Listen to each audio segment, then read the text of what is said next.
There will be times where you get that report at the beginning of the job, and by the time you go to the final lodgement, that 6 months has passed. But the value of getting that report early on versus needing to get it again to submit just because the 6 months has passed is there. Like, the value is there. G'day guys, welcome to the MTDC Lounge. This is a podcast about the construction industry and what you can expect. Whether you're a bright-eyed renovator, a budding developer, or a seasoned vet, we will dive into the construction world, touching on what to expect, what's next, and how to go about it. We'll hear from a heap of experienced consultants and trades. Be sure to tune in for all aspects. So let's get stuck into the next episode.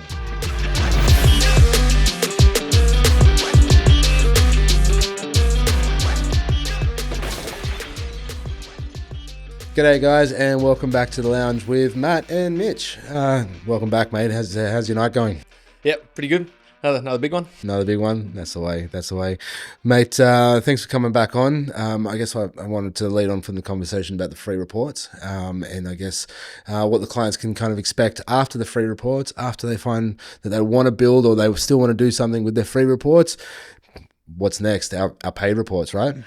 Yeah. So I guess like you said, we covered the free reports. They're things that anyone can get before engaging a designer, like just to familiarize yourself with the block. But then there's obviously the paid reports that you at that stage you know you want to get something done. You know that you want to either design, renovate, or start developing on your block. So next, paid reports. Yeah, that's it. A bit of skin in the game. Start to really think about, the process, and I guess what's next.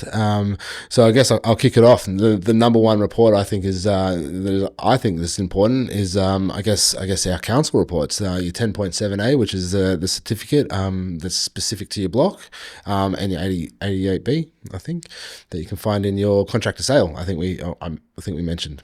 Yeah, I think so. I think the 10.7 is probably the most important because it's going to very quickly tell you what some of the flags are about the block, the zoning of it, whether it's mine subsidence, bushfire, heritage is a big one as well, and flood. They're front of mind for us when we're looking at the designs. Complying development too. Yeah. Complying development. It'll tell you whether you straight away if you can go through complying development or whether the zoning or something else rules it out from the get go. So. And it's hugely important between that complying development question and the DA question, right? Because of the costs and the turnaround times between the CDC or the complying development application and the DA application. These two routes are almost definitive of where you want to go kind of with your design. Yeah, that's right. I'd also say with the 10.7, it's also going to tell you really early on what other reports you need at that stage too. There's no point getting your 10.7 after the designs are finished and you want to go into council, because before you start designing, that 10.7 is going to definitively tell you, do you need a bushfire report? Do you need a flood certificate before you even start designing? And I think that's key to making sure that like us as designers, we're on the front foot from the beginning rather than reacting to these reports after the design's done, because then everyone just looks a bit silly. Yeah, absolutely. I mean, particularly for places like the Hunter Valley region. I know in their 10.7s, once upon a time they were 149A, I think they were, but I know in their 10.7 reports, mine subsidence is a huge thing, and I mean, if we don't flag that straight away, that there's a mine subsidence issue with the Hunter Valley greater region design, I know it's got nothing but problems at the end of the design. We can spend months and months on a great design, and then right at the end we're getting hit with mine sub grade 1 or grade 2, and then all of a sudden there's no retaining walls.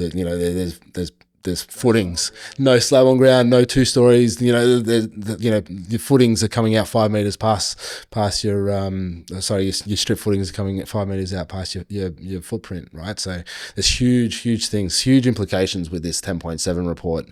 And yeah, 100%. I think it's number one to get for sure. Yeah. I think it's important to note too that the 10.7, it'll have some parts that are almost like they're somewhat available in some of the free reports, but the 10.7 is the same document that the council and the certifiers will use as well. So there's no confusion there. Like the 10.7 it's a legal document. It's what the council are going to say. It is flood, therefore you need a flood certificate. is bushfire, therefore you need a bushfire report. Absolutely, and I guess the fun thing about the 10.7 as well is technically the day after you buy it, it's no longer valid, right? So yeah, but in saying that, council and certifiers and all the bits and pieces kind of accept that report 6 months after, at least up to 6 months. So they have a lifespan of 6 months. So as long as that design and as long as that purchase has happened and the design is finished and submitted within that 6 months, it's perfectly okay. Yeah. And I mean, even like there will be times where you get that report at the beginning of the job, and by the time you go to the final lodgement, that 6 months has passed. But for the value of getting that report early on versus needing to get it again to submit just because the 6 months has passed it's there. Like the value is there. You're going to avoid so much heartache. Yeah, absolutely. Well, I mean, imagine 1 month there was no Aboriginal heritage on one of them, and then a couple of months later, someone found like an artifact or something on one of their designs, and then all of a sudden that 10.7 changes. All the rule changes, flood heights change, all that kind of stuff, and it can all vary. Yeah, well, speaking of which, we've had a case before where at the start of the journey, it was there was no heritage on the lot, and then by the time we submit, it's the 10.7. So there's draft legislation in place at the moment flagging it as heritage. So West Wallsend, isn't it? Yeah. It's a great place. No, yeah, it is a huge deal. Once they find a bit of like cultural or heritage space in an area, then absolutely they start to shut things down, and then they want to keep that look, that feel, that vibe of that area alive and intact. So yeah, hugely important. Can't stress how important that 10.7 is, particularly for the start of the design, for sure. I think for sure. I think once we've got the 10.7, I think the next most important report would be the contour survey. It's going to tell you a lot of the design constraints, the slope, but not just that, but where your neighbours are set back, how close, say to a renovation, how close your current setbacks are, whether the fence is even closer where the boundary line is as well, because you don't want to make that confusion too late in the process either. But just getting an idea of where everything's sitting, how close you can go to certain boundaries. What else is there? There's ridge heights of your neighbours, slopes, easements, all of it. So, well, a good contour survey. Well, there's a number of surveys, right? So, we're like when we go to a surveyor, or you go and see an outside consultant to do your surveying. Like you can expect a number of options for a survey, but ultimately what we use at the start is that detailed survey, which typically run between it depends on who you use. You can kind of expect anywhere between $1,700 and $2,500 for a survey, and that will capture ridge heights, next door neighbours, windows, all the bits and pieces that is incredibly important to a design as well. Yeah. Another important thing that I find is making sure that the survey also captures trees that are both on your lot and neighbours' lots. Not every surveyor will do the trees. Next door isn't. Yeah, they won't do them next door, will they? Well, even some that are on the block outrageous. too. So that's outrageous. We want trees on the block, next to the block, because I would even argue would be more important the neighbouring blocks, because that's when you get your arborist reports and things involved. But you need to know where the trees are on your neighbour so that you're not undermining it or anything like that. And so another reason why the contour survey is so important, because from day dot, before we even start the design, if we've got a 15 metre high gum tree on the boundary, we know that, hey, we should probably not build on that boundary. give yourself a bit of wiggle room. Yeah, or a heritage listed oak tree off Fernley Track.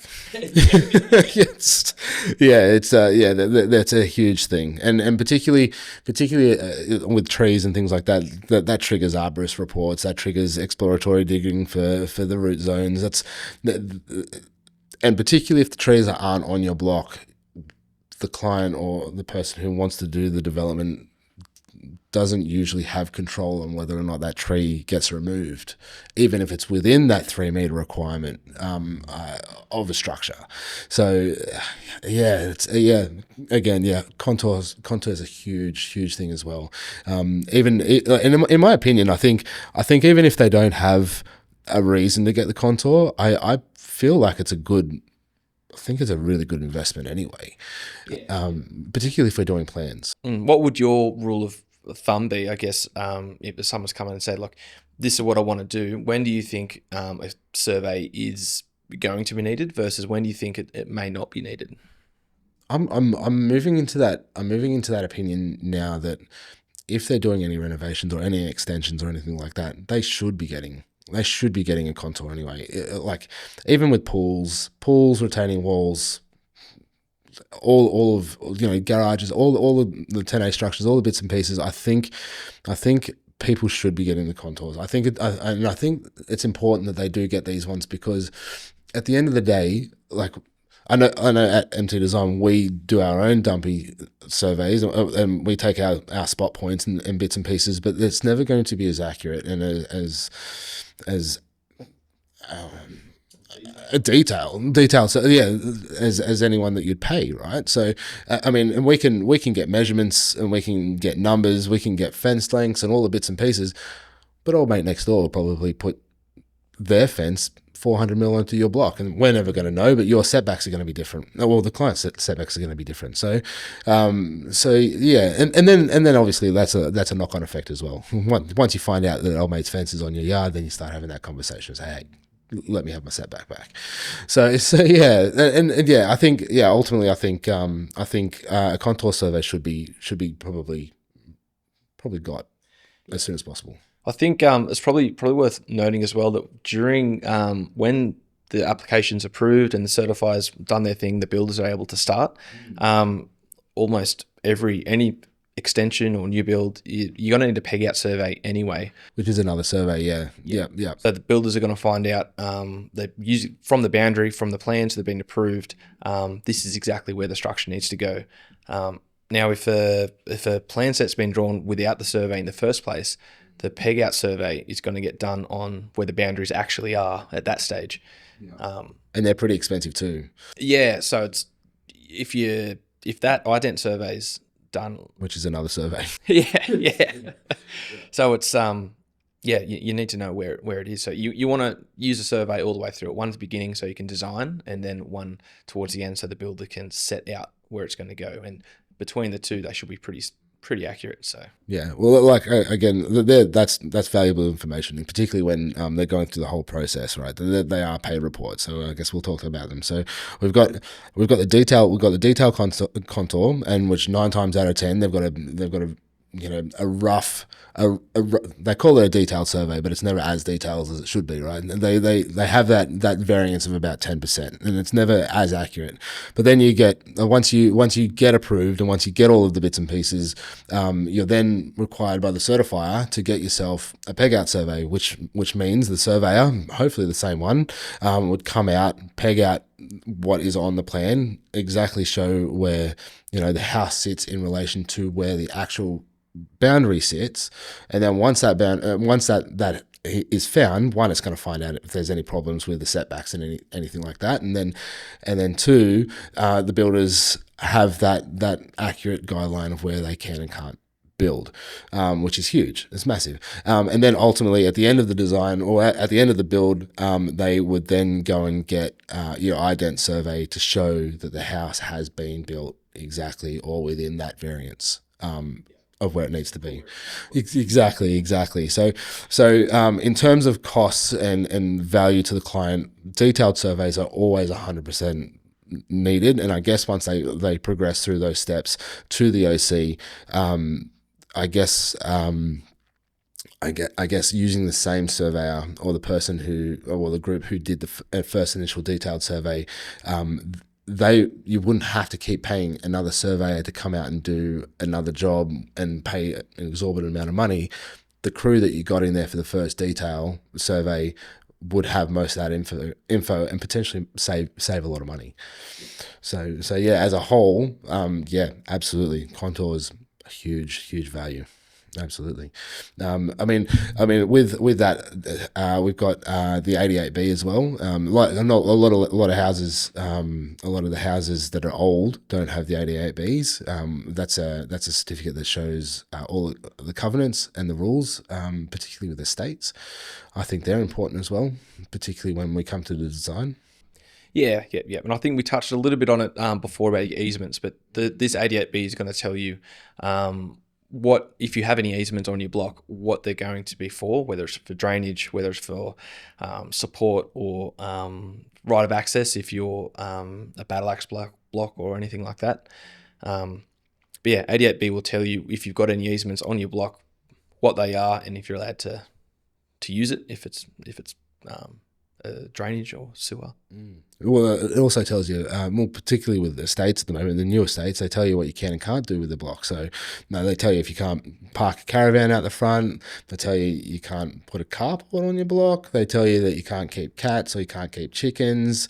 Anything. It's a little bit curly. That you kind of buy a block thinking, yeah, I'm going to build this beautiful house and I'm going to have my chickens and I'm going to have my cats, and then all of a sudden you're not allowed. So yeah, it's an important design factor, but probably not as important as the 10.7, I dare say. Yeah. I mean, like, well, the other things that come to mind are on that 88B. Sometimes materials are on there too, so it has to be brick, has to be tiled. They're more. I don't see too many of them in the new estates now, but any infill development or older block could still have these really old covenants on there too. Some of them even go into as far as saying that you can't subdivide the land either, or dual lock. So you're not allowed to do a secondary dwelling or a dual lock on there as well. So that's really, especially for anyone who's looking at either the option to develop for investment purposes or anything like that as well. But yeah, that'll be in the contract of sale too. So if anyone's buying a block, it'll be there on their contract of sale.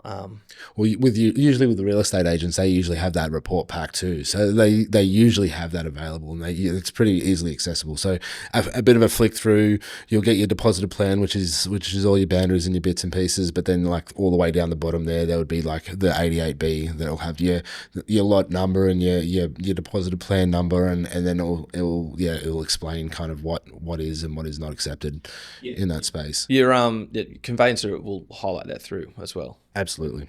Yeah. And like a good conveyancer too will be 100% all across it, and they would keep it in mind. I did hear down the grapevine that people are going to now need to start noting when they go to sell their houses that there's unapproved works in their houses as well now. So that'll be huge. That'll shake everything up. It will shake a lot of things up for sure. Yeah. So we've touched on the 10.7 and the 88B. We've gone through the contour, and I know, like, we start going through the Hunter Water. Well, even the water board doesn't have to be Hunter Water. It can be Sydney's and all the bits and pieces. But particularly, these are the reports that will start coming through for the dial before you dig. But you would start to need to understand kind of where the sewer lines and bits and pieces are. What else do you think? As far as I suppose the paid reports, once you've got your 10.7 bushfire report would be a really important one. Probably more. It's probably more important. One that that is bushfire prone early on. So just flagging whether or not it is prone is very important. If you're doing any, again, going more into that development, or if you're putting a secondary dwelling, or the terms, if you're increasing residential density. So if you're doing that, you can't do it unless you're at BAL 29 or lower. So that's a really important block. If you have a block that is prone bushfire prone land, and you want to put a granny flat on there, concept stage, early as possible. We want a bushfire report, because you don't want to get too far down that line. Killing us at the moment. It's absolutely killing us at the moment. I mean, the RFS has put so many restrictions on the dual locks, the secondary dwelling, with anything that's higher than BAL 29, and it's just it's a massive process, and they don't, and it doesn't matter about precedence either. Like there's been particular situations at the moment where, we've gone out and seen clients, and they've got next door neighbours with granny flats within the same space, and I know one poor client that's wanted a granny flat on the back there, right near a bushfire zone, and everybody else has got the granny flats on the back, but because the bush has grown denser, the RFS has said no good. You're gonna have to new vegetation classification. Yeah, ruined everything. So this poor client is now, fighting with the RFS to try and get her granny flat through, and all we can do is just push back, but we're just finding that we just have to keep pushing back the granny flat rather than the fight with the RFS. So it's a huge thing. Yeah, it's good to note as well that that's what the bushfire consultants are there for too. So I mean, at least if the clients are aware at the concept stage about it, that hey, it's bushfire prone, we're going to get a preliminary report done at this stage to see whether BAL 29 is likely or how it's sitting. Because one, if we've got the ability, we can move or design the granny flat or development to be further away from the hazard to get it down to that level. But yeah, just because it is bushfire prone land doesn't flag, stop works immediately. It just means, hey, let's look close at this before getting too close to lodgement, or at least check it early on at that stage, because you don't want to, pay for all of the other reports, the town planning council and everything like that. Going through the whole design process, all that kind of stuff.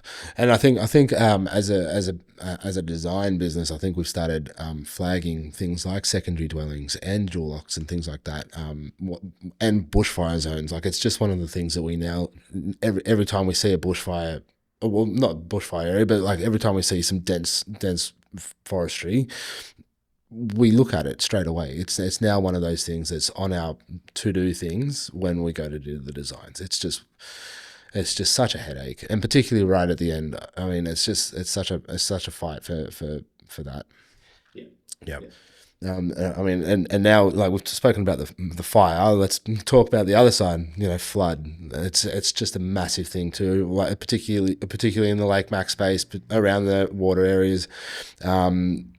And Cessnock, actually. Cessnock is probably one of the worst. Cessnock and Maitland, because they don't have that flood certificate and things like that. But once we find out that it's flood, it's almost important that we find out the 1 in 100 flood, because they have that. They have. Well, we can go on for days. They've got a freeboard. You have to be 50 centimeters or 500 mil above the freeboard or the 1 in 100 flood zone. Finished floor level, so I mean, that's a huge thing. I think with the flood certificates, you're probably going to get a couple things right off the bat. One's going to be, if you are in a flood zone, what type of flood zone you're in, whether you're in a floodway, flood storage, or flood fringe. If you see floodway or flood storage, you need to look into it a lot closer. Sometimes you can't build at all in those areas. Sometimes it limits the type of construction to be barriers and joists. So in the event of a flood, all water can flow underneath the house, so you're not basically pushing it onto your neighbours. But yeah, the flood type is very important, but the next thing would be the flood level. So all habitable rooms need to be at a certain level. Sometimes garages also need to be at a certain level. Air conditioners, all of the electrics, they have to be out of the flood zone as well. They have to share the same height and things like that. Yeah, absolutely. It's a huge thing, particularly when it comes to design. It's important for us. And I think you touched on the fact that we can't, like, there's some areas there when we're doing the design for the subfloor as well, we can't enclose it, so there's no full height brickwork. There's none of that stuff. We need to do piers, and we need to do exposed subfloors so the water can pass through and not push the flood water back onto somebody else and have it somebody else's problem. Yep. I'd even go as far to say, like, with flood, because it can be so restrictive.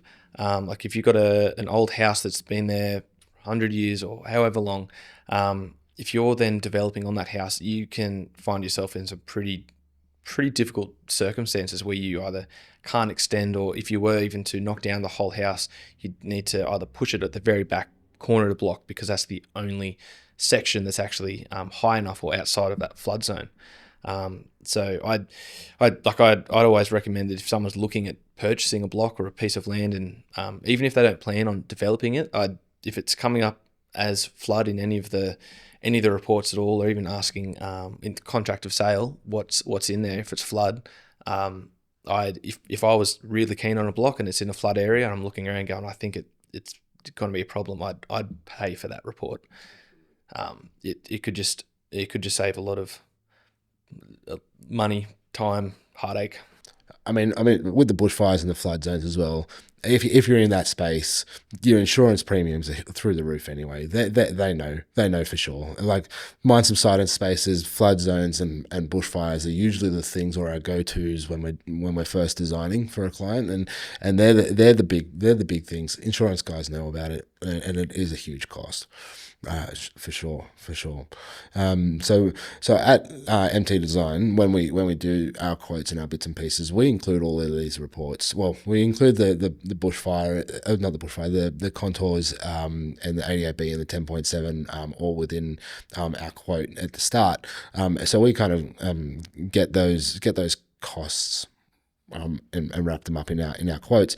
But I guess for clients, I think it's important to note that they can go and get these reports themselves from council, their flood, their bushfire, all the bits and pieces.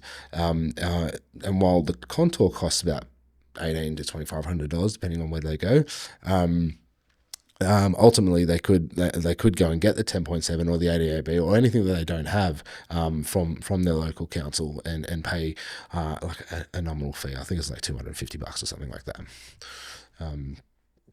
So I mean, once we get the initial reports and then the initial bits and pieces, another important report to get, and it is going to be absolutely necessary whether you get it at the start or even during the concept space, is the soil report. Now the soil report's now becoming a huge thing. Like certifiers won't approve anything now unless they've got this report.